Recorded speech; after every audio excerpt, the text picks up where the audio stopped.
Donc, mon passé, je vais vous parler rapidement de ma carrière, qui est une sorte d'aventure quand même.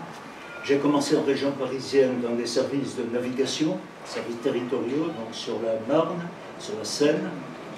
Et puis, je suis revenu, là j'ai construit des ponts. Voilà, un pont pour la RATP, enfin, si j'ai construit. J'ai activement participé à la construction de ces ponts. Et puis, je suis rentré à la DRIR, au contrôle de l'électricité, où là, j'avais, donc, dans un premier temps, le contrôle des chantiers des centrales nucléaires, des 5 centres nucléaires de production électrique, des CNPE.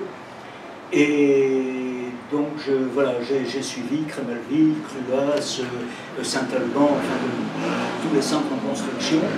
Il y avait aussi Bugey. Et puis, j'ai passé une douzaine d'années comme ça. Et après, parallèlement, j'avais aussi un travail de contrôle des concessions, du respect des concessions de la Compagnie nationale du Rhône, c'est-à-dire les 17 ouvrages de Rhône-Alpes, depuis la frontière suisse jusqu'à Donzère-Mondragon. Voilà, donc les derniers temps, je suivais aussi les chasses triennales du Haut-Rhône, hein, puisque tous les 3 ans, on doit chasser les sédiments qui s'accumulent à Verbois et Chancy-Pouilly. Et donc les chasser après abaissement de toutes les retenues. Enfin, c'est une opération énorme avec 5 préfectures associées à ça. Voilà, donc bon, j'arrête là parce que je me suis bien occupé. Alors je suis très heureux et très honoré d'intervenir à la suite de Georges Belser, qui nous a fait une très belle conférence. Et voilà, je vous remercie vivement de votre présence ce soir. Alors, l'information officielle nous répète à longueur de journée que la Terre se réchauffe par l'effet de serre du gaz carbonique anthropique, c'est-à-dire produit par les activités humaines. En fait, le climat dépend de trop nombreux paramètres pour que cette vision très réductrice et alarmiste, imposée sans débat contradictoire, soit scientifiquement acceptable. On constate, comme l'a dit Georges Belser, que les médias ont modifié leur discours. Le réchauffement est devenu dérèglement climatique. Mais s'il n'y a pas réchauffement, que faut-il entendre par dérèglement? Alors, dernièrement, une bonne nouvelle. L'art devient médiatique. Parmi de nombreux documentaires présentés sur le sujet, France 5 vient de publier un reportage de l'INRA intitulé « Le génie des arbres », rappelant que ces êtres effectivement géniaux sont générateurs de pluie et qu'ils ont une action sur le climat.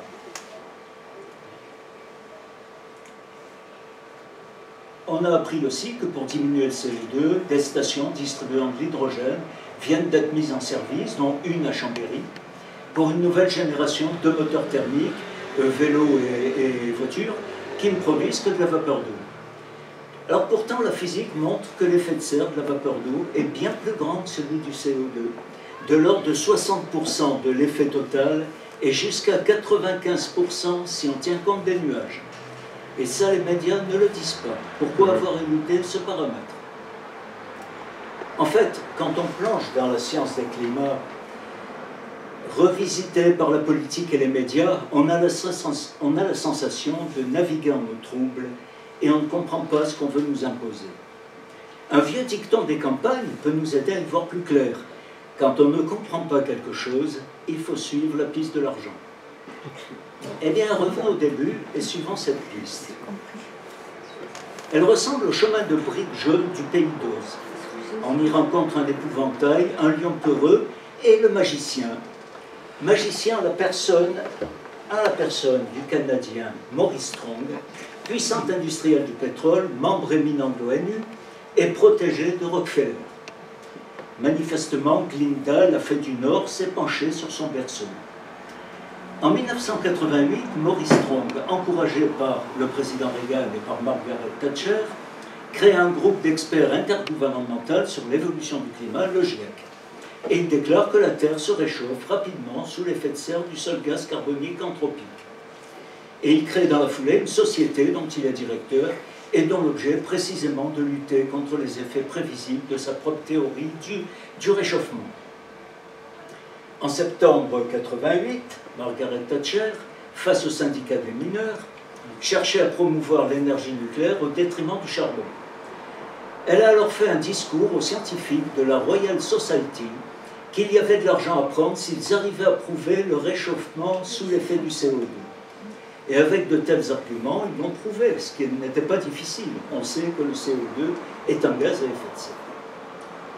En 2005, Maurice Strong a pris la main dans le sac, a encaissé un chèque d'1 milliard de dollars provenant de l'action caritative pour l'Irak, pétrole contre nourriture, et initiée par le Japon, je crois.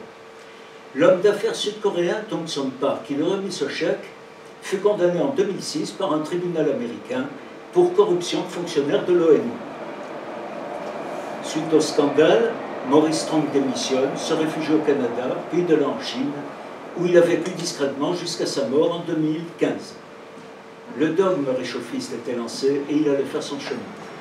Le GIEC, invité à démontrer ses affirmations, se fait alors contrer régulièrement dans ses rapports par certains scientifiques. Al Gore, que l'on voit en présence de Clinton, un homme politique américain, vice-président démocrate et animateur d'émissions télévisées, tourne un film cataclysmique sur les conséquences prévisibles du réchauffement de la planète, une vérité qui dérange. Il reçoit le prix Nobel de la paix en 2007. Al Gore a fait de nombreuses conférences dans le monde entier pour présenter son film, mais en fait, il n'est pas connu comme scientifique. Pas plus que mademoiselle Greta, voilà Al Gore, que mademoiselle Greta Thunberg, nouvelle égérie du GIEC. Le GIEC est soupçonné de faire pression sur les scientifiques enclins à devenir sceptiques, devenus les climato-sceptiques. Certains ont même pensé que le licenciement de Philippe Verdier, Monsieur Météo, de France Télévisions, serait en relation avec la sortie de son livre considéré comme blasphématoire. Récemment, on apprend que Facebook a interdit une publication d'un de ses membres. C'était un article signé par 500 scientifiques climato-réalistes. Vous remarquez qu'ils n'osent même plus dire qu'ils sont sceptiques. Article qualifié de fake news par un grand média réputé indépendant suivant les critères de Facebook. Alors voilà le média indépendant. Il faut rappeler aussi qu'une pétition a été lancée pour obtenir la reconnaissance d'un délit de révisionnisme climatique. Bravo à la démocratie. Pendant un moment, le GIEC pensait tenir une preuve de sa théorie dans les glaces des pôles. En effet, ces glaces emprisonnent des inclusions gazeuses, des bulles d'atmosphère des temps passés. Des carottages ont été réalisés, une carotte de glace, et les inclusions analysées et datées par mesure isotopique. La température de la planète a pu être ainsi déterminée. Constatant la concordance des courbes CO2 par rapport à la température, le GIEC en conclut qu'une montée du taux de CO2 avait induit un réchauffement de l'atmosphère dans des temps lointains. Voilà par exemple une courbe, elle n'est pas très explicite, je n'ai pas trouvé mieux. Des mesures plus précises montrent alors une différence temporelle de 8 siècles entre les courbes du CO2 et de la température. Et c'était en fait le réchauffement passé qui avait libéré le CO2 stocké dans les océans. Ça, c'est important. C'est un point, voilà. C'est la question de l'antériorité de l'œuf et de la poule. Mais dans ce cas, jusqu'à preuve du contraire, c'était bien la poule qui avait fait l'œuf. On voit ici alors les formules d'échange du CO2 avec les eaux des océans. Le CO2 est soluble, surtout dans les eaux froides. Alors, autre fait récent, on a constaté l'apparition inexpliquée d'un trou important dans la banquise de la mer de Weddell dans l'Antarctique. Voilà ce trou dans la banquise. Dans la partie maritime de la banquise. Les sites internet expliquent le phénomène. Un vent katabatique, air froid descendant une pente, le Mistral est un vent katabatique, qui a créé une polynie, et beaucoup y voient une origine probable, bien sûr, le réchauffement climatique. Voilà la polynie. Et voilà l'explication qui a été donnée. Donc vent katabatique le long de la banquise, avec création d'une polynie. De l'impression qui maintient l'air dans cette trajectoire. Un sous-marin se rend sur place et révèle qu'en fait le fond de l'Antarctique est parsemé d'un grand nombre de volcans qui réchauffent le dessous de la banquise. Donc cette fente anormale. Voilà le plan des volcans. Donc, fin de l'épisode. Alors, je vais maintenant aborder des paramètres ignorés par le GIEC, mais qui pourraient devenir essentiels dans l'explication du climat de la Terre. C'est un peu compliqué, je vais essayer de simplifier tout ça. D'abord, les rayons cosmiques. Ce sont des jets de particules de très haute énergie. Très haute énergie, hein, c'est 10 puissance 20 électronvolts. C'est énorme. Qui proviennent de la galaxie, et non pas du Soleil. On n'arrive pas à expliquer le niveau énergétique énorme de ces particules, résultant vraisemblablement de l'explosion de supernovas. En arrivant dans l'atmosphère terrestre, les rayons cosmiques se dispersent en gerbes de particules. Alors voyons maintenant le Soleil. Alors voilà les gerbes de particules, des maisons surtout. Voyons maintenant le Soleil. Sa surface présente des taches qui génèrent un vent de radiation, ce qu'on appelle le vent solaire, suivant un cycle de 11 ans appelé cycle de Schwab. Ce vent solaire crée aussi un champ magnétique qui se combine à celui de la Terre pour donner un champ magnétique résultant qui empêche les rayons cosmiques d'atteindre la Terre. Voilà, le champ est un peu compliqué. Les lignes de champ ne se coupent pas, c'est une propriété des lignes de champ magnétiques. Donc c'est la combinaison des deux champs qui crée un champ total qui protège, qui empêche les rayons cosmiques d'atteindre la Terre. Ce phénomène qui avait été constaté par le physicien Scott Forbush en 1937 a été prouvé par la sonde Pioneer 5 en 1960 et il a pour nom l'effet Forbush. Ce qui fait que la quantité de rayons cosmiques reçus par la Terre est inversement proportionnelle au nombre de taches solaires. Un autre physicien danois, Henrik Svensemark, avait montré que les rayons cosmiques qui arrivent sur la Terre génèrent des nuages dans la basse atmosphère par nucléation de la vapeur d'eau, comme le font les particules radioactives dans une chambre à bulles. Et ces nuages de basse altitude refroidissent le climat en augmentant l'albédo de la Terre. Alors, vous savez, les nuages de basse altitude me font penser à ceux que les anciens de Tulin baptisent pompiers. Les pompiers. Je ne sais pas si des gens connaissent ce terme. Je vous garantis de son origine, c'est une source sûre. Et c'est assez marrant, vous savez, ces nuages bas qui passent, ils appellent pompiers. Alors, je vais vous montrer deux graphiques. Alors le premier, oui, alors ça c'est le graphique, c'est lequel ce graphique? C'est Forbush. C'est Forbush. Donc vous voyez ici les rayons cosmiques en fonction des années et la correspondance dans le nombre de taches solaires. Et vous voyez, tout ça est en opposition de phase, et c'est normal.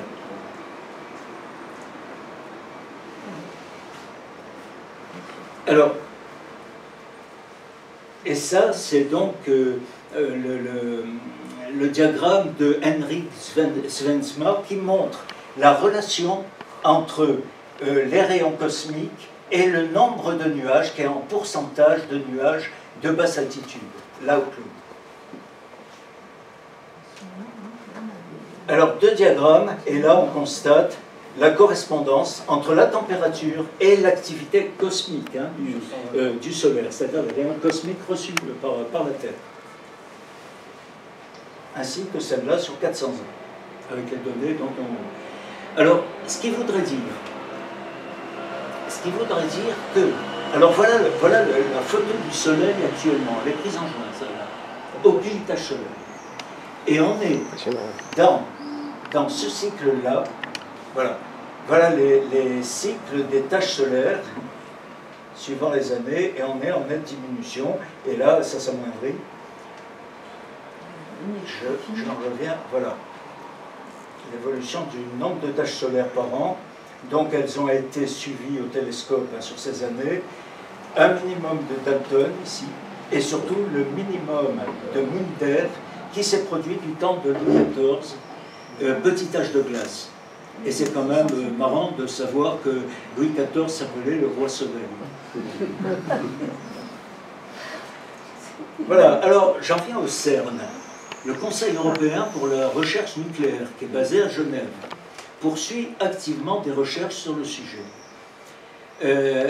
Il utilise le LHC, c'est le grand collisionneur de hadrons, qui mesure 27 km de circonférence. Vous savez, c'est l'équivalent du LEP de Grenoble, mais à une taille gigantesque. Alors, le CERN étudie justement la nucléation de la vapeur d'eau dans une chambre à brouillard, avec, suivant le protocole que lui a proposé le GIEC, qui était d'additionner à ce brouillard des vapeurs de gaz sulfurique et d'ammoniac. Et le CERN est d'ores et déjà en mesure de prouver que la nucléation a lieu sous l'effet des rayons cosmiques, ou du moins des rayons qu'a envoyé l'accélérateur du CERN dans la chambre à brouillard. Alors, le CERN va s'attacher maintenant à déterminer quelles molécules pourraient avoir un effet multiplicateur plus grand, et ils ne sont pas loin d'aboutir, c'est-à-dire de prouver que finalement le climat est lié à une pluie de rayons cosmiques sur la Terre, et qui donne lieu dans l'atmosphère, qui provoque les nuages de basse altitude qui refroidissent le climat. Alors, ce qui peut nous rassurer, c'est qu'un média très proche du GIEC a osé qualifier d'hoax les premiers résultats des études du CERN. Et cela montre les craintes du GIEC, pour ne pas dire son désarroi. Alors voilà donc l'accélérateur utilisé. Et la chambre à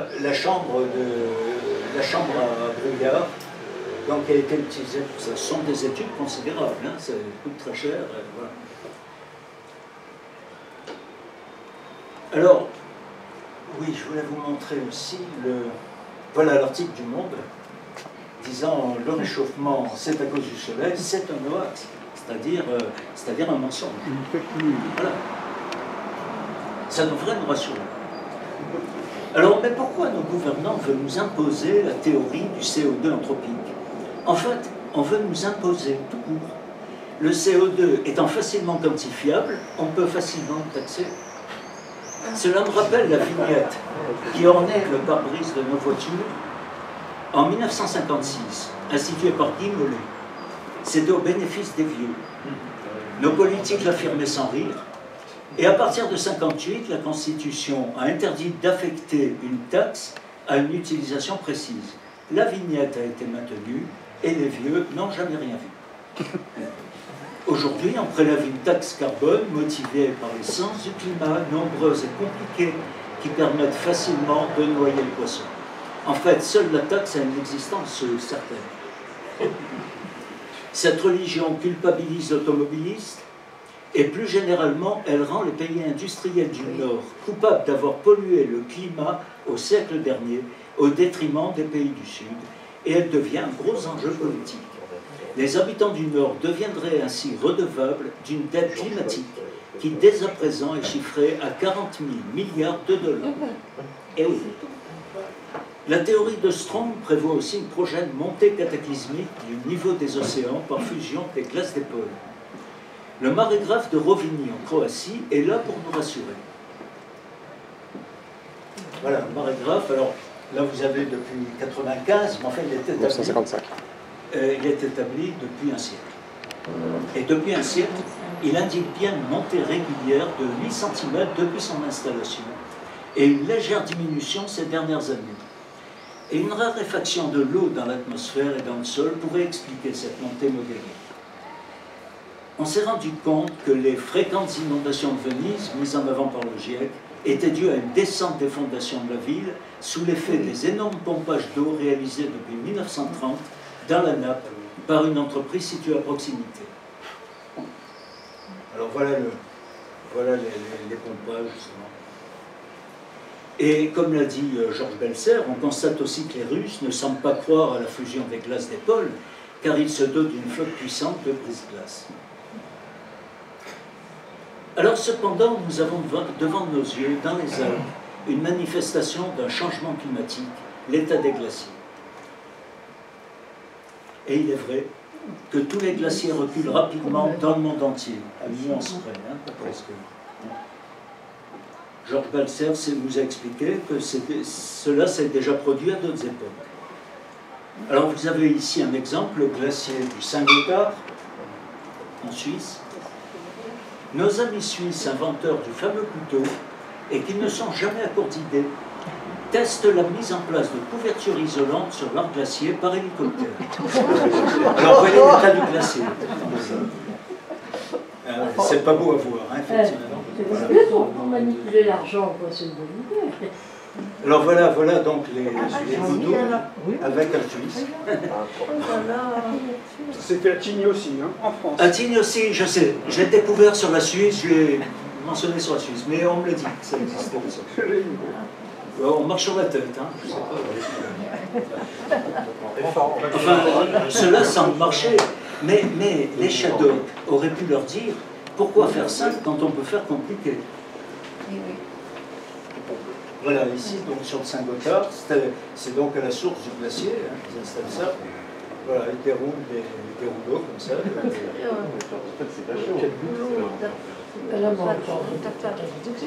Ils ont même une machine à coudre spéciale, donc une fabrication suisse, hein, je suis Chez au soleil. Au soleil, préserver la fraîcheur. Voilà. Ça, c'est pour protéger la On nous fait payer des impôts pour payer. Ah bah tiens. Sur la mer de glace, Emmanuel Macron constate les effets du réchauffement. T'as vu, hein?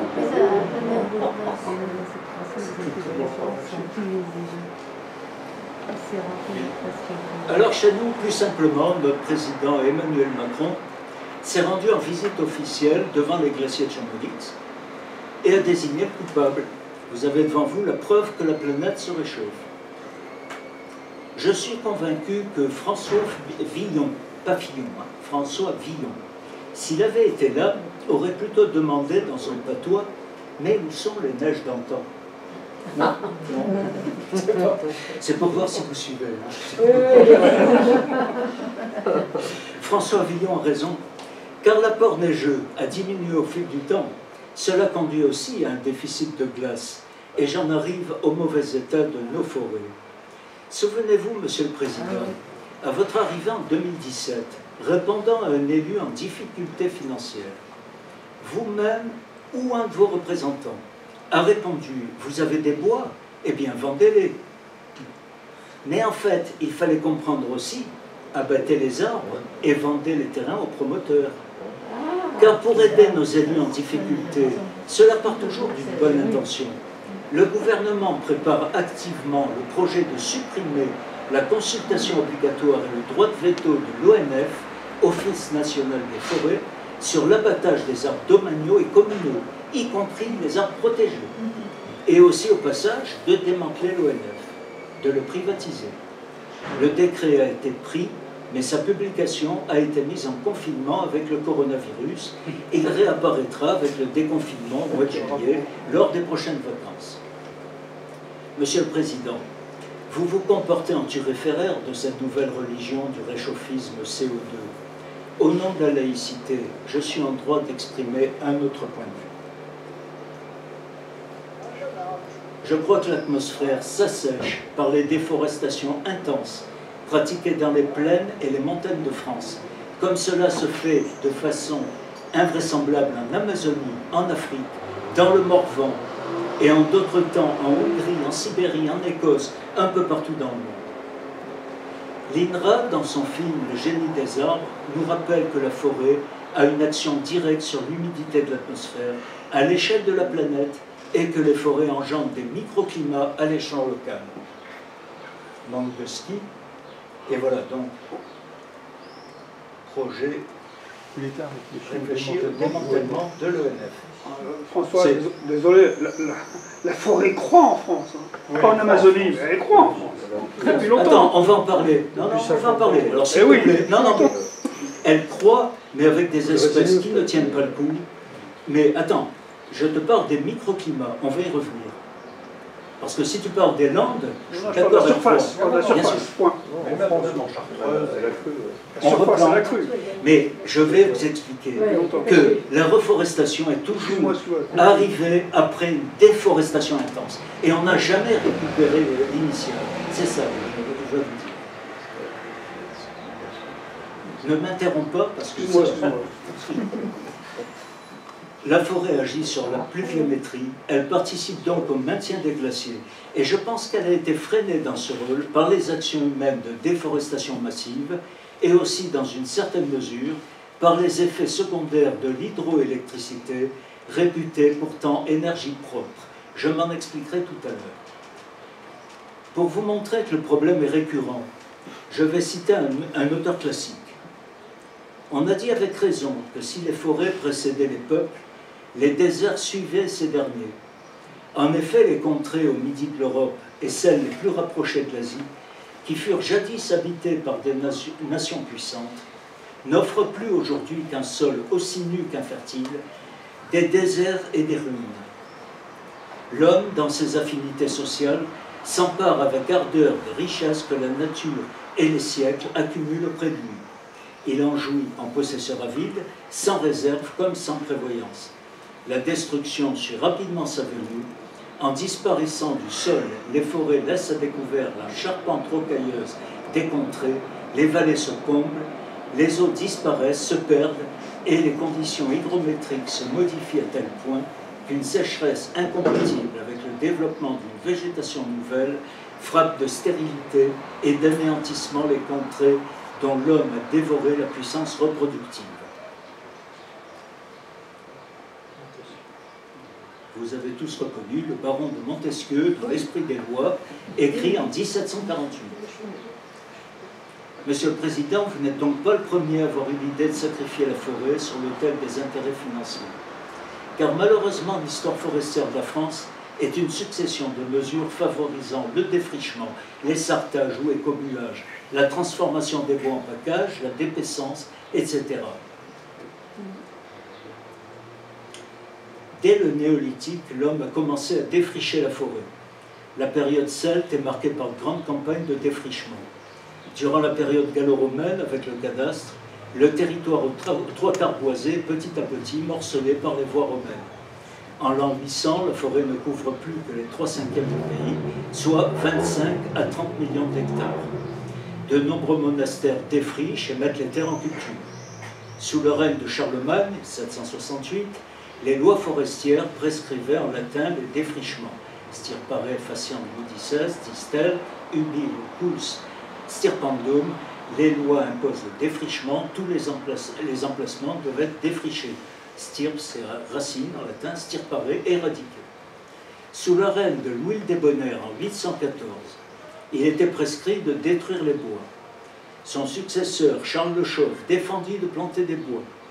Autour de l'an 1000, on assiste à une forte explosion démographique en France. On estime qu'entre le XIe et XIIIe siècle, 30 à 40 000 hectares sont défrichés par an.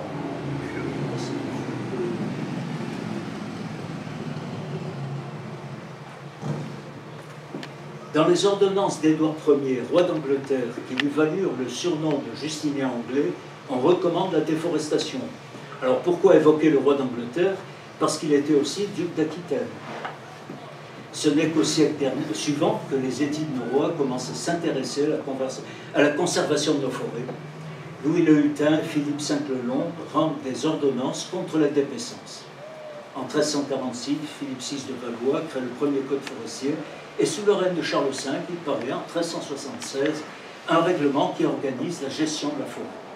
Et en 1830, on estime à 14 millions d'hectares le couvert forestier en France, soit 25% du territoire. Net progrès sous François Ier, il renouvelle ses ordonnances, le droit d'usage, de pâturage, de pannage dans les forêts domaniales sont soumis à des règles nouvelles. Et puis une pénalité plus répressive frappe les délits forestiers. La Cour des comptes est chargée d'une surveillance particulière, le nombre des agents forestiers est limité, on en exige un cautionnement. Enfin, dès lors, la propriété forestière est reconnue, réglementée, défendue par des lois qui s'appliquent aussi aux particuliers.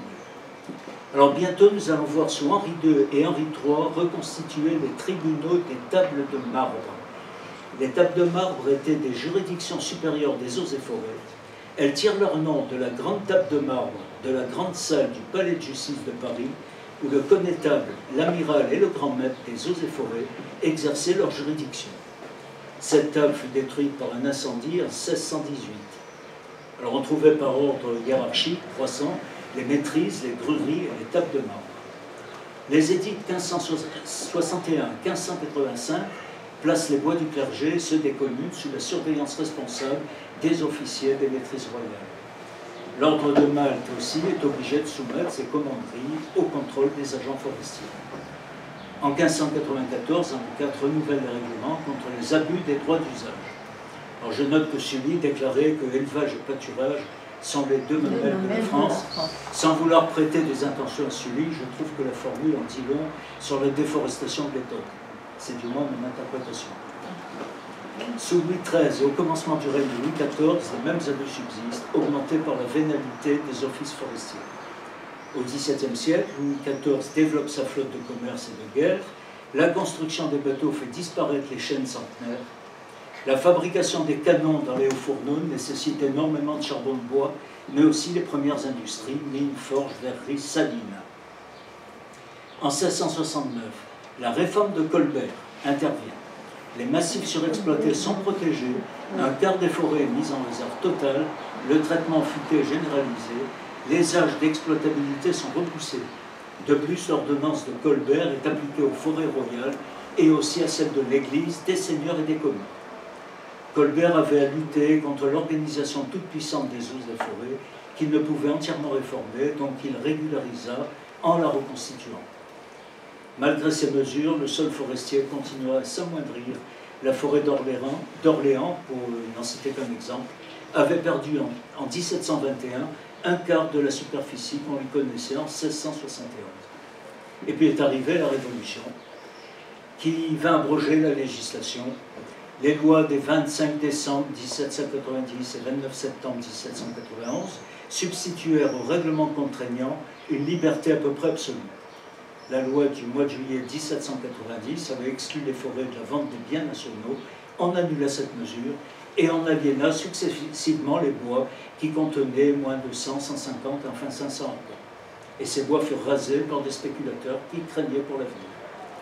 À cette époque, on constate que les industries, le chauffage, la marine, la construction, l'expansion agricole, le pâturage en forêt ont mis à mal le couvert forestier. On exploite les arbres à 100 ans, puis à moins de 50 ans. L'exploitation des mines, la métallogénie nécessitait de grandes quantités de bois ou de charbon pour les fours. On abattait en chauffant la roche, ce qui explique la disparition des bois de l'Alpe d'Huez, entre autres. Hein, voilà. Dans les plaines, des milliers d'hectares de forêt ont été convertis en terrains cultivables. Le Code civil, en instituant l'indivision des héritages, a eu son rôle aussi, parce que des morceaux de parcelles indivises étaient revendus et abattus. La revente d'une parcelle emportait celle des autres, et l'abattage des autres arbres devenus gênants. Le gaspillage, le vol, les abus de toute espèce frappèrent de mort les réserves qu'avait imposées l'ordonnance de Colbert. Le directoire et le consulat eurent une rude besogne à remplir pour remettre un peu d'ordre. Malheureusement, le mal était fait et aucune mesure ne peut réparer les erreurs du passé. Et en 1820, on estime de 6 à 7 millions d'hectares le couvert forestier, soit environ 12% du territoire. C'est le minimum forestier en France. En 1827, un nouveau code forestier impose de nombreuses restrictions, aménagements dans les forêts. On contrôle sévèrement leur application. Les défrichements doivent faire l'objet d'une autorisation. Le pâturage est interdit en forêt. L'industrie se convertit au charbon de terre, la houille. Sous le Second Empire, les landes de Gascogne sont plantées en pin maritime. Sa surface boisée atteint aujourd'hui plus d'1 million d'hectares. Le chauffage des maisons a consommé de très grandes quantités de bois, l'industrie du papier aussi. On se souvient des immenses trains de bois de flottage qui franchissaient les voies navigables françaises. En 1850, le couvert forestier est estimé à 9 millions d'hectares. En 1914, 10 millions d'hectares. En 1947 est créé un fonds forestier national pour financer les plantations de résineux, mais aussi de peupliers pour la pâte à papier, qui a fait cruellement défaut pendant la guerre. L'ONF est créé en 1966. À la fin du XXe siècle, l'extension de la surface boisée est essentiellement due à la déprise agricole. C'est ce qui va nous arriver aussi si on augmente la forêt. Je parle de la déprise, c'est-à-dire l'abandon des terres, ce n'est pas la mise en jachère, c'est l'abandon des activités qui conduit à l'abandon total des terres, l'abandon des vignes. La tempête de 1999 détruit 1 million d'hectares, soit l'équivalent de 10 ans de production forestière. Une politique d'exploitation industrielle des bois est alors mise en place. Rien que sur le sud-ouest, on passe de 45 abatteuses à plus de 500. Les pratiques industrielles de production de bois sont alors critiquées en raison de leur résistance insuffisante aux accidents climatiques et parasitaires. Et en 2009, une autre tempête touche le massif landais qui se remet à peine de la dernière. Et rien n'y fait, la monoculture industrielle est toujours considérée comme la solution miracle. C'est la voie dans laquelle on se dirige encore aujourd'hui. Pour gagner en surface cultivable, en procédant au remembrement, les abattages ont concerné aussi les haies et bordures de chemin, ce qui a empêché le nichage des oiseaux, mangeurs d'insectes, et conduit aujourd'hui à recourir aux glyphosates et nicotinoïdes, tueurs d'abeilles, ou autres pesticides dont il semble qu'on ne puisse plus se passer. En montagne, le déboisement fut intense, transformant les bois en pâturage, entraînant souvent l'instabilité des terrains pentus et des torrents. La dépaissance, c'est-à-dire le fait de laisser paître les troupeaux sans respect des limites de propriété et de la végétation, a fait reculer la forêt. La chèvre, surtout, est redoutable de ce point de vue.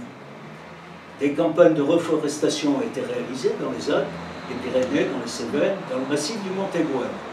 On a aussi reboisé, c'est vrai, mais à grands frais, et ce fut toujours après constat des effets désastreux de la déforestation, ce qui fait que les dégâts n'étaient réparés que très partiellement. Personnellement, il m'est arrivé d'échanger avec des paysans montagnards isérois. J'ai pu constater à cette occasion l'hostilité de ces paysans éleveurs vis-à-vis de la forêt, dont ils redoutent la réimplantation par défaut d'entretien des prés. En France, la forêt est méprisée. Elle n'est plus entretenue comme auparavant, par enlèvement régulier des parasites qui l'affaiblissent, comme le lierre et le gui. Les arbres tombés à terre sont laissés sur place, suivant la méthode dite américaine. On a l'impression d'un total abandon. Alors, j'en viens au rôle de la forêt. On connaît la forêt comme une source de bois. Elle est beaucoup plus que ça. Un arbre en activité est une puissante pompe à eau qui fait monter l'eau de la nappe phréatique dans le feuillage. Cette eau assure le métabolisme de la plante. Une fois dans les feuilles, l'excédent est excrété sous forme de vapeur par des orifices appelés stomates, en très grand nombre, sur la face inférieure des feuilles. C'est la transpiration de l'arbre. La forêt force la vaporisation de l'eau dans l'atmosphère. L'excès, pour son métabolisme, l'excès d'eau retombe au sol et s'ajoute aux pluies pour imbiber le tapis de mousse et débris divers au pied de l'arbre. La forêt se constitue elle-même une réserve d'eau.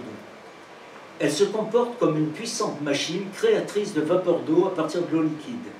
Donc par l'évaporation, elle est donc génératrice de froid. Elle peut ainsi constituer des microclimats. Je prends l'exemple de la région de Tence, dans la Haute-Loire, devenue, d'après les habitants, un vrai pot de chambre, suite au reboisement. Oui, ils ont un langage un peu vulgaire dans ce coin-là. Alors, la forêt s'oppose au vent, et sa disparition entraîne le dessèchement des terrains et la mort des arbres solitaires, comme c'est le cas dans certaines régions d'Afrique. Là-bas, la déforestation a fait disparaître le lac Tchad en quelques années, comme le montrent les photos satellites, et a fait reculer les neiges du Kilimandjaro. Voilà. Hop.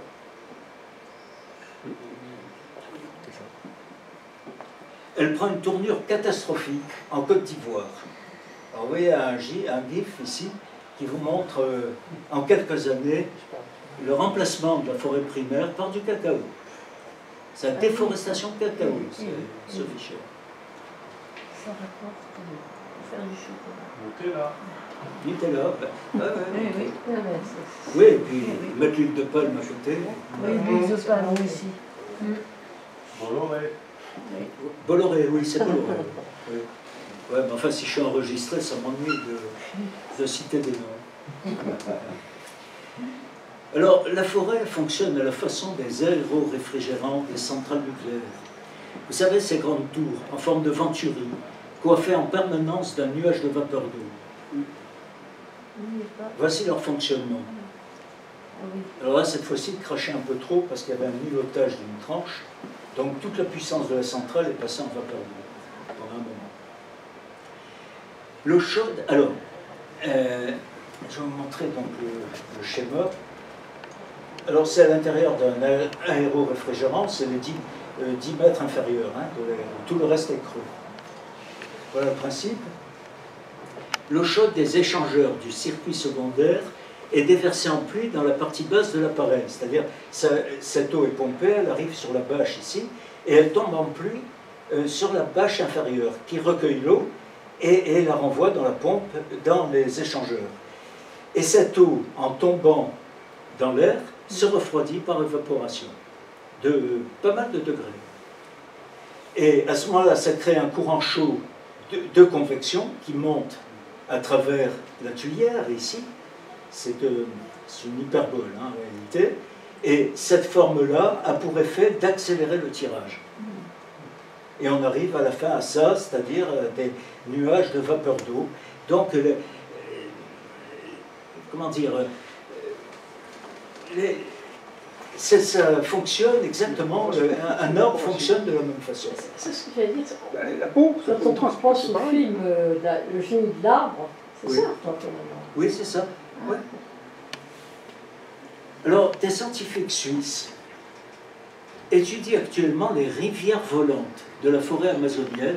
C'est une accumulation visible de nuages et d'aérosols, c'est important ça, résultant de l'évapotranspiration intense. Alors, cette évapotranspiration des plantes est surveillée par satellite, dont Landsat, entre beaucoup de systèmes, ce qui permet d'optimiser les quantités d'eau d'irrigation. Et on établit ainsi des cas d'évapotranspiration du monde entier. Alors voilà des cartes d'évapotranspiration. La Chine, de son côté, essaie de générer de la pluie pour éviter la réunion prochaine de deux de leurs déserts, le désert de Badin-Jaran et Tenguer. Voilà les deux déserts, avec la proximité de Pékin et les vents de sable qui sont générés par ces deux déserts.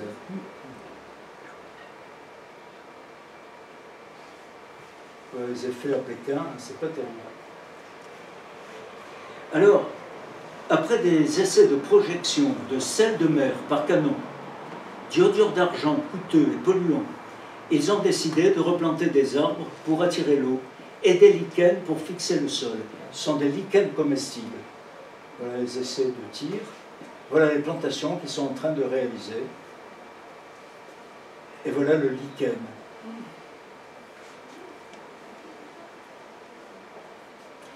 Alors, quelle quantité d'eau est consommée par un arbre? Pour les végétaux de grande taille et les élophytes, c'est-à-dire les saules, les peupliers qui poussent dans les zones alluviales, c'est en moyenne quotidiennement l'équivalent de son poids en eau. Le taux de transpiration est lié à l'ouverture des stomates. La quantité d'eau perdue par la plante dépend de sa taille ainsi que des conditions extérieures, luminosité, température, humidité, vitesse du vent et apport hydrique. Environ 90% de l'eau qui pénètre dans les racines est transpirée. Selon l'espèce d'arbre, son âge, sa situation, son développement et sa surface foliaire, la transpiration varie de quelques dizaines de litres par jour à plusieurs centaines de litres par jour pour un individu. Un arbre peut transpirer plus de 5 fois sa biomasse durant une chaude journée d'été et près de 500 fois sa biomasse finale au cours de son cycle végétatif. Pour un chêne pédonculé de forêt alluviale, la consommation est de 260 litres d'eau par jour. Les arbres perdent l'eau stockée par transpiration la journée et rechargent leur stock par extraction racinaire, principalement la nuit. Un grand chêne en zone tropicale peut évapotranspirer 1000 litres d'eau par jour. En zone tempérée, et s'il ne manque pas d'eau, un hectare de hêtre émet dans l'atmosphère environ 25 tonnes de vapeur d'eau par jour. Et cela explique le rôle joué par les grandes formations végétales, notamment les forêts, sur le cycle de l'eau et sur le climat. La consommation d'eau est évaluée en litres, l'évapotranspiration en millimètres d'eau. Un hectare de forêt tropicale humide évapotranspire bien plus encore, 1530 mm d'eau selon les bassins en Guyane, sous une pluviométrie de 2000 à 4000 mm, selon la mesure faite par le bilan hydrologique, résultat obtenu avec la méthode de Torlswet en 1963. Alors, l'évapotranspiration est étudiée au moyen de deux paramètres, l'ETP et l'ETR. L'ETP, c'est l'évapotranspiration potentielle, et l'ETR, l'évapotranspiration réelle. Alors, l'évapotranspiration potentielle est indépendante de la végétation en place. Elle représente seulement le climat du lieu, du terrain. Elle tient compte de l'ensoleillement, de la température, la présence de l'eau, de l'hygrométrie et du vent. L'ETR, l'évapotranspiration réelle, est fonction du résultat des plantations et doit être mesurée, et c'est ce que mesurent les satellites. Alors j'en viens à l'influence de la forêt sur les glaciers et le rôle des vents. Et là, je prendrai un exemple de vent, le fun. Voilà. En montagne, les vents ont un rôle important sur la formation de la neige. Quand l'air de la vallée rencontre une montagne, il monte, traverse des forêts et se charge d'humidité.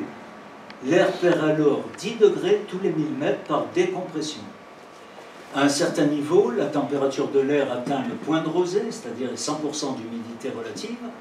La vapeur d'eau commence à condenser, il y a formation d'un nuage, puis la montée continuant, l'air se refroidit encore de 6 degrés tous les 1000 mètres. Alors pourquoi 6 degrés et pas 10? Parce que la condensation de l'eau apporte de la chaleur. Il ne faut pas oublier, la condensation de l'eau est un phénomène qui libère énormément de chaleur. Alors, l'air continuant à monter, le nuage s'étant formé, il finit par percer, la pluie tombe et la neige se dépose sur les sommets. Et là, on récupère au sommet de la montagne un air desséché et réchauffé relativement par la condensation. Ce qui fait que quand il redescend, il se comprime et se réchauffe à nouveau, mais il finit par être plus chaud et beaucoup plus sec, puisqu'il a perdu toute son eau, et c'est le fun, c'est-à-dire le vent qui est redouté des stations de ski. Voilà. C'est un vent chaud et sec. Alors ce phénomène de fun est cumulable. Alors je vais vous montrer à quoi ressemble le fun. Voilà une photo de fun. De fun qui a été pris par beau temps, si vous voulez. Hein. C'est donc un courant d'air orographique, mais qui n'est pas surmonté de nuages. Parce que souvent, le fun, on ne le voit pas. Il est pris sous d'autres nuages. Et c'est un phénomène général sur les Alpes. Hein. Sur toutes les montagnes. C'est des fois spectaculaire. Alors voilà un GIF qui montre le fun. C'est pris en accéléré, bien sûr. Mais on voit le nuage qui se colle sur la montagne, et qui fait certainement de la neige, et puis qui disparaît alors que le vent descend. Le courant d'air chaud descend. Voilà un phénomène de fun pris par Météo France sur les Pyrénées et l'Ardèche. Alors on voit le vent arriver, se charger d'humidité d'ailleurs, hein, les nuages se former, puis déverser leur cargaison sur les sommets, et c'est un vent chaud et sec qui est déversé sur l'Espagne, et ici sur la vallée du Rhône. Voilà une autre photo. Bon, enfin voilà, donc voilà un autre GIF aussi qui montre le phénomène. Voilà, c'est assez souvent. Hein. Voilà un autre. Là, c'est sur la vallée du Pô, c'est-à-dire que l'air se débarrasse de l'humidité au niveau du mont Blanc, du mont Rose, c'est du mont Rose, ici. Voilà, et puis déverse l'air chaud sur la plaine du Pô. Alors en général, ces courants orographiques ont tendance à entrer en oscillation et ils descendent sur le versant, ils sont chauds et ils remontent et ils créent un phénomène de rotor avec une oscillation qui perdure. Et ça crée, au sommet du rotor, ça crée ces nuages qu'on appelle les lenticulaires, qui ressemblent à des soucoupes volantes. Voilà, bon. Alors, le phénomène de fun est cumulable. Et quand le vent franchit successivement plusieurs vallées. Et on voit que le dépôt final de neige, et ça c'est sur les plus hauts sommets, donc on parle là des glaciers, sera fonction de l'humidité acquise dans les vallées. Parce que l'air est desséché au départ. Donc il n'a pour se réhumidifier que l'air des vallées. Voilà. Alors le fun est l'exemple typique des vents montagnards, mais les précipitations convectives mobilisent aussi l'humidité des vallées, bien sûr. On comprend que si l'humidité apportée par les grands arbres est moindre, les chutes de neige le sont aussi. Et les actions humaines peuvent réduire l'évapotranspiration de deux façons. En abattant l'arbre, en le remplaçant dans le meilleur des cas par un petit arbre, mais inefficace. Parce que le petit arbre, il a des petites racines, je veux dire, il n'aura pas les mêmes résultats qu'un grand arbre, un arbre de la forêt primaire. Donc c'est la déforestation, et nous en avons parlé, mais aussi en réduisant l'irrigation. Et là j'en viens aux effets secondaires des centrales hydroélectriques. Alors ne voyez pas là la critique des centrales hydroélectriques. Il faut du courant électrique par tous les moyens. Et c'est un moyen qui pollue très peu, c'est vrai.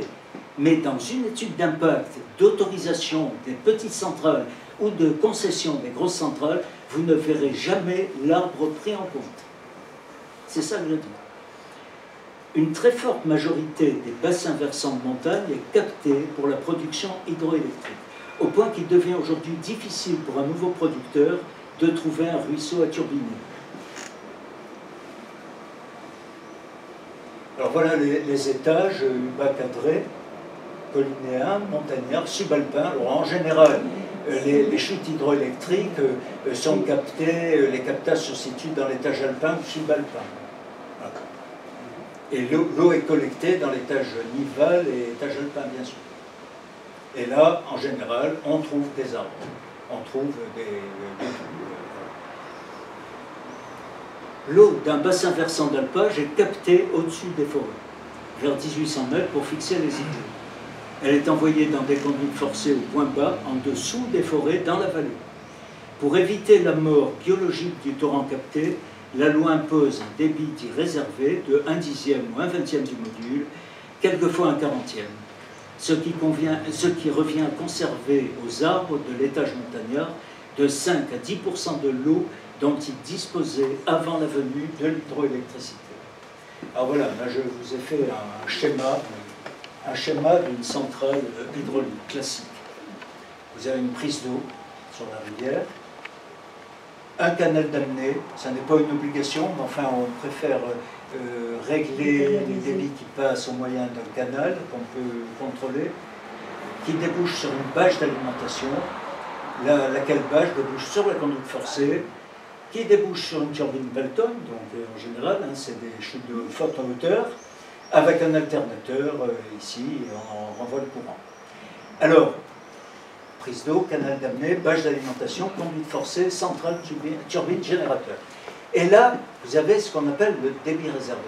Alors, n'allez pas croire que c'est aussi beau que ça, parce que je prends le cas. Bon, c'est une représentation, c'est plutôt la représentation de l'état initial. Je prends le cas d'un torrent, régime nival. Alors, il n'y a pas d'unité là-dessus, hein, c'est simplement un ordre de grandeur,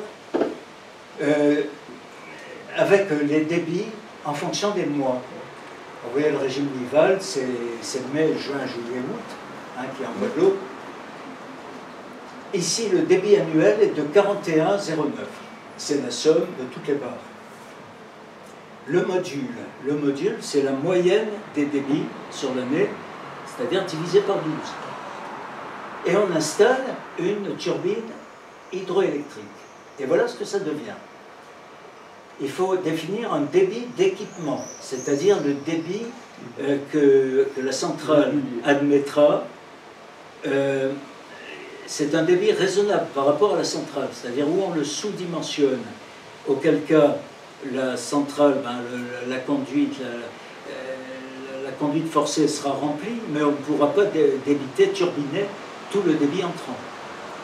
Ou on le surdimensionne, et auquel cas la conduite ne se remplira pas. Hein? Donc, bon, j'ai pris l'hypothèse d'un débit d'équipement de 10. À ce moment-là, la loi, donc que ce soit le régime d'autorisation ou la concession, prévoit un débit réservé du 10e. Et c'est le meilleur des cas, le 10e du module. Ce qui revient ici à 0,342. Et là, on voit ce que devient le débit réservé représenté suivant l'échelle. Et on voit très bien que tout ce qui est en bleu passe par les conduites forcées. Et la végétation, de façon générale, que ce soit les arbres ou tout ce qu'on veut, ne bénéficie que de ce qui est en violet. Voilà. Et de la pluie, bien sûr, et de la pluie. Alors, les conduites forcées, ben, il y en a partout dans les Alpes. Souvent, on ne les voit pas parce qu'on les ensouille pour les protéger du terrorisme, hein, des prédations, et puis les protéger du gel, hein, bien sûr. Alors, bon, là, je ne vous ferai pas l'injure de vous apprendre Bouchaillet-Vialet, donc Bouchaillet, deux industriels hein, qui se sont unis pour créer cette usine. Vialet était maire de Grenoble. Bon, ils n'ont pas fait que ça, d'ailleurs, hein, mais enfin, à un moment, ils se sont adaptés pour produire des centrales hydroélectriques clés en main, qui comportaient tout, la prise d'eau, la conduite forcée, l'alternateur, tout, voilà. On voit ici le diamètre de ces conduites, hein, c'est quand même pas rien. Les alternateurs, je suppose, enfin, oui, les alternateurs.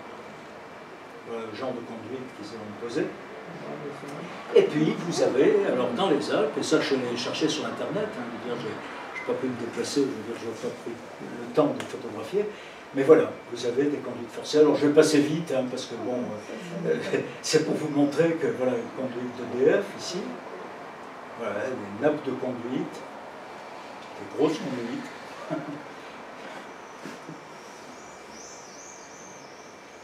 Des conduites en tout genre. Bon, je vais très vite, hein, parce qu'il y en a beaucoup. Voilà, une nappe de conduite.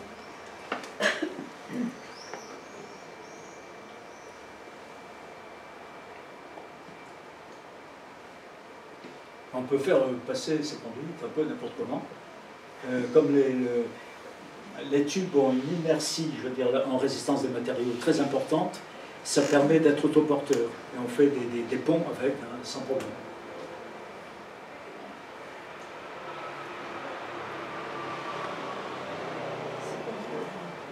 Ouais, des conduites forcées. Ça, c'est un entretien de conduite. Il y a des échafaudages, on pourrait accéder. Enfin, voilà.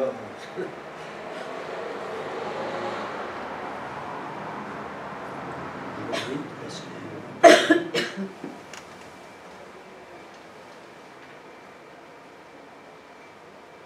Voilà. Tiens, j'ai déjà passé ça. Même en place dans la neige. On les ensouille. Ça fait sur les chemins de randonnée, il peut y avoir des conduites forcées, vous ne les voyez pas.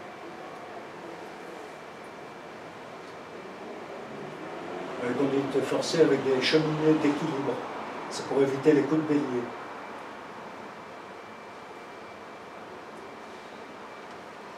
Bon, enfin voilà, je vais terminer parce que... Une roue Pelton, une grosse roue Pelton. C'est des cuillères qui sont disposées sur une roue. On envoie un jet sous pression. Et alors, la vitesse de rotation de la roue fait que ça découpe le jet et ça le fait tomber à la verticale, sans aucune vitesse. C'est-à-dire le jet prend le tronçon de jet, en quelque sorte, récupère son énergie, récupère sa quantité de mouvement, et la roue tourne et l'eau tombe sans aucune vitesse. On récupère pratiquement toute l'énergie du jet. Voilà vous voyez, c'est la plongée. Passe dans des coins vraisemblables. Et il les dépose en hélicoptère.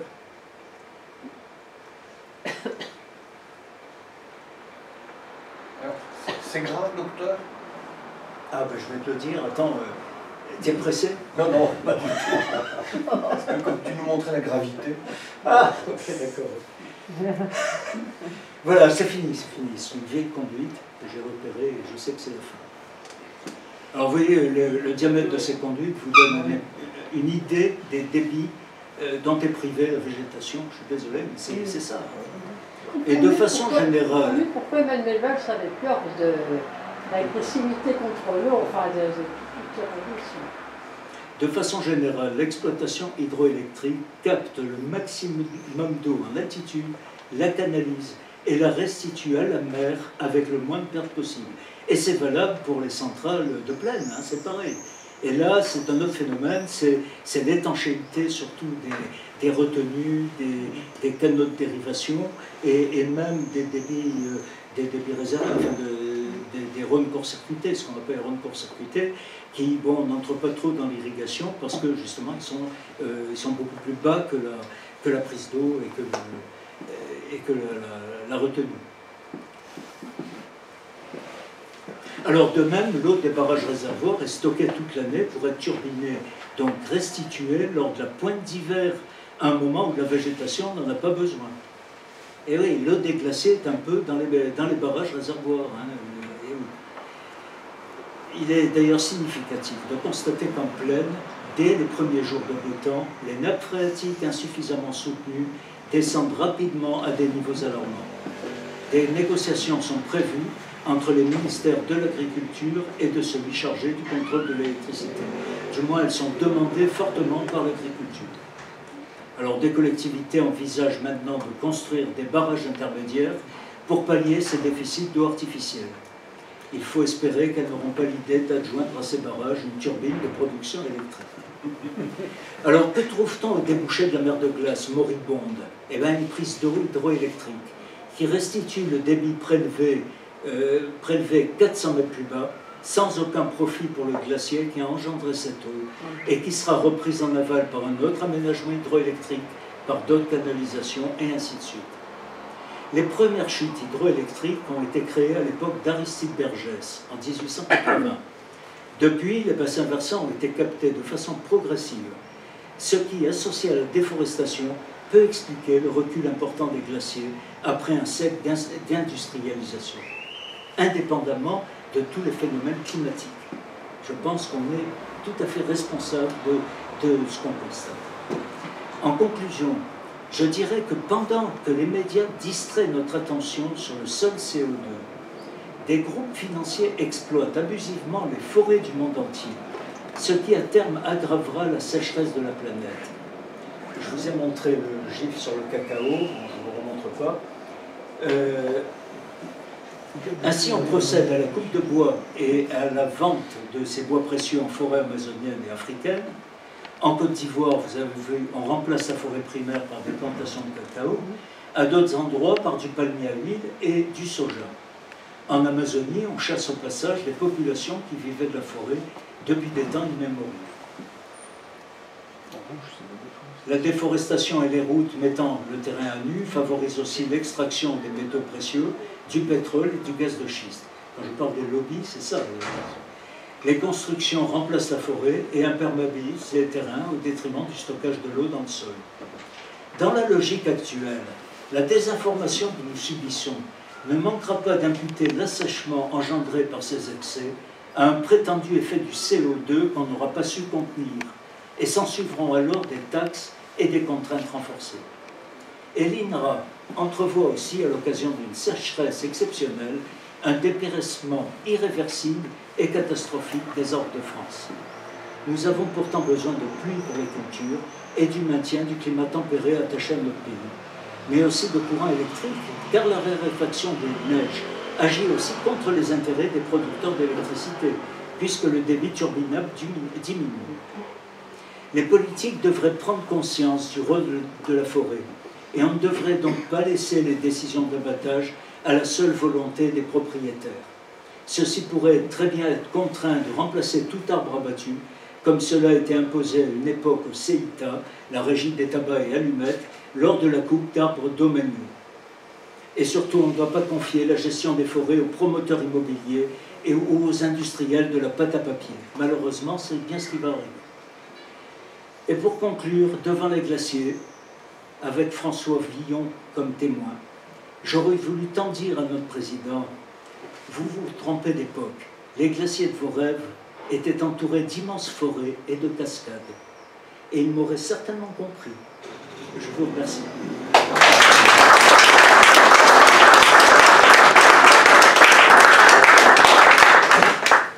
Merci François, c'est vraiment passionnant.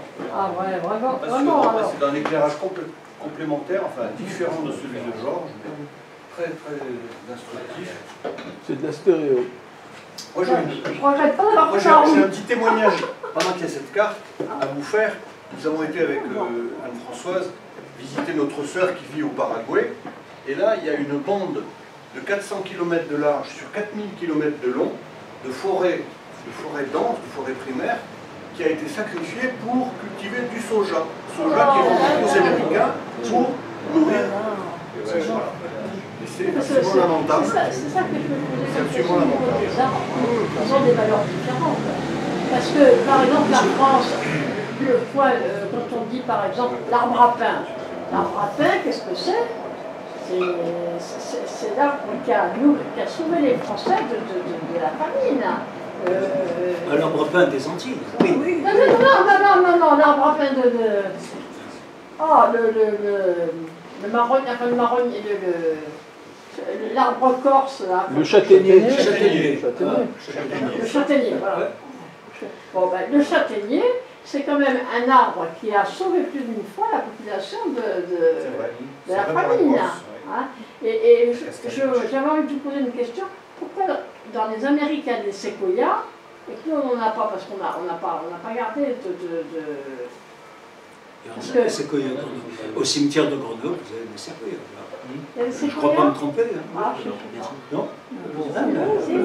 Puis ils sont en bonne santé, hein, quand on vient me dire qu'ils périclitent, je ne crois pas. Non. Parce que j'avais le souvenir d'une tranche de séquoia au jardin d'acclimatation à Paris, oui. Mais j'avais pas l'impression que chez nous, on n'en parle pas du séquoia. Alors qu'aux Amériques, là, on nous fait voir les... Oui, mais bon, les séquoias qu'on a ici, c'est des séquoias qui sont ramenés. Oui, puis c'est pas des espèces autochtones. On n'a pas la puissance. Ce ne sont pas des espèces autochtones. Georges, je veux dire, on n'a pas la même puissance. Bah oui, il n'y a pas de séquoia. Parce que la forêt noire, par exemple. Est-ce qu'il y a d'autres intervenants?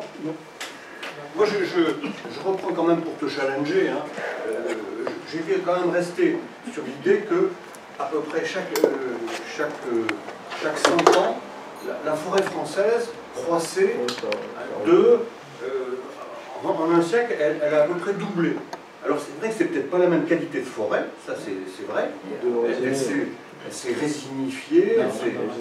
Je prends les forêts des Alpes ont été dégradées. Moi, je suis désolé. Mais tous les alpages actuellement, c'était des forêts. Et on constate souvent qu'on a l'alpage, et puis perché en haut, il y a des arbres. C'est bien la preuve que le climat permettait à ces arbres de pousser. Mais viens au-dessus de Saint-Égrève à Proveysieux, regarde les photos, les cartes postales de Proveysieux il y a 40 ans. Il y avait plein d'alpages, il n'y a plus d'alpage. La forêt progresse. Super. Nous avons un chalet à Proveysieux, la forêt progresse. Et les alpages disparaissent. Je ne t'ai pas dit que c'est général. Il suffit d'aller sur Google Earth, tu verras la proportion d'alpages. Alors on n'a pas tous les éléments sur Google Earth, c'est vrai, on ne peut pas avoir l'altitude exacte. Enfin si, on peut peut-être avoir, mais bon, il faut faire une manip. Ça, par exemple, je suis désolé, mais tout ça, c'était des... Regarde ici, on retrouve les forêts ici. Ne me dis pas que tout ça va disparaître. Ah ben oui, regarde. Les communes riches sont les communes de boisées, enfin à forêt justement. Non mais ça... Regardez dans l'Oisan, c'était pareil, hein. Il y avait de la déforestation pour pouvoir faire fonctionner les hauts fourneaux pour les mines. Voilà, non mais tout ça, ça a été rasé bien. Tu m'as donné à lire l'ouvrage de Paul Dury sur l'histoire du climat. Et on voit bien qu'au Moyen-Âge, il y avait déjà beaucoup de débats sur les glaciers qui disparaissaient. Et parce qu'au Moyen-Âge, il y a eu un réchauffement climatique qui est comparable à celui que nous avons maintenant. Écoute, encore une fois, C'est des cycles. moi je ne critique personne, je fais un constat, ce que j'ai dit. Bon, On a je ne mettrai pas ma main à couper que la déforestation a donné lieu. Je n'en sais rien. Non, parce que c'est un paramètre par contre qu'on n'a jamais regardé. Ça je peux l'affirmer. Parce que les études d'impact ne prévoient pas ça. Et même quand on transmet le dossier en conférence donc, des services, et ben, quand on transmet à l'ONF, ils n'émettent pas d'avis là-dessus. Et l'entretien des forêts en France, par rapport à la Tchéquie, bonjour les dégâts. Hein. On n'entretient rien ici. On ne sait pas entretenir. Alors que en Tchéquie, moi je suis allé me balader dans les forêts là-bas, ben, c'est sacrément bien entretenu pour voir la qualité des forestiers. C'est derrière. Alors, les deux conférences que nous avons eues aujourd'hui sont à mettre aussi en regard d'une conférence que Monique et François avaient organisée dans le cadre du cercle Agérianis sur l'eau. Vous aviez fait venir vraiment un expert rhône-alpin de l'eau et qui nous avait expliqué la richesse que nous avions dans notre région en termes enfin, le bassin, l'agence de bassin de Rhône-Alpes est d'une richesse absolument extraordinaire, mais elle est menacée, et vous le savez, par exemple, par cette privatisation qui court dans les projets gouvernementaux et qui menace une partie de notre contrôle de l'eau. Comment s'appelait ce conférencier? Jean-Michel Beaune. Jean-Michel Beaune. Donc on voit que la privatisation de la forêt, des barrages et de tous les biens communs que nous avons, c'est vraiment une menace sur notre pays. Ah non. Quand on regarde ce que vous nous avez offert sur les canalisations, on comprend que dans la tête de l'homme, ils se sentent tout puissants. Et que c'est les modes pour répondre à ces folies. Alors vous avez vu quand vous sortez de Grenoble sur la commune de Saint-Martin-de-Vinou, les 3 bâtiments qu'EDF a construits, avec un silo de voitures et puis 3 bâtiments de bureaux, et ben c'est pour abriter tous les gens qui font l'entretien de ces conduites forcées. Et moi j'ai plein de copains qui y travaillent et qui sont là, et il y a à peu près entre 1100 et 1500 collaborateurs qui travaillent dans ces bâtiments-là, qui ont poussé depuis 2 ans, et qui abritent tous ces gens d'EDF qui étaient dispersés dans l'agglomération et qui maintenant sont rassemblés dans ces bureaux. C'est le speech de Margaret Thatcher. Merci en tout cas. Merci à tous. On va continuer ces conversations.